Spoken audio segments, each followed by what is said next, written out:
Sosok Sheikh Erisoya merupakan mantan sekretaris direktur PT Liga Indonesia Baru, yang menagih utang ke mantan bosnya itu sekaligus manajemen PSM Makassar.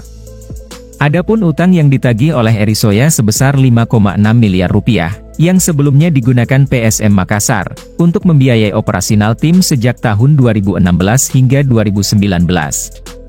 Sebelumnya, jumlah total utang manajemen PSM Makassar ke Erisoya adalah 14,9 miliar rupiah.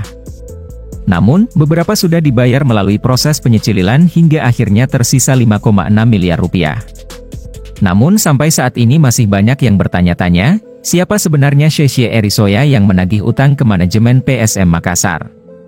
Erisoya sebelumnya dikenal sebagai mantan sekretaris dari mantan CEO PSM Makassar Munafri Arifudin, atau akrab disapa Api.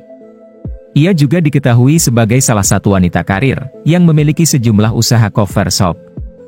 Salah satunya Onkel John Cafe di Jalan Sultan Hasanuddin, Kota Makassar dan usaha kopi Magi. Erisoya juga diketahui sebagai istri dari General Manager Hotel Terindra, jadi tak heran jika ia dulu bisa menutupi biaya operasional dari PSM.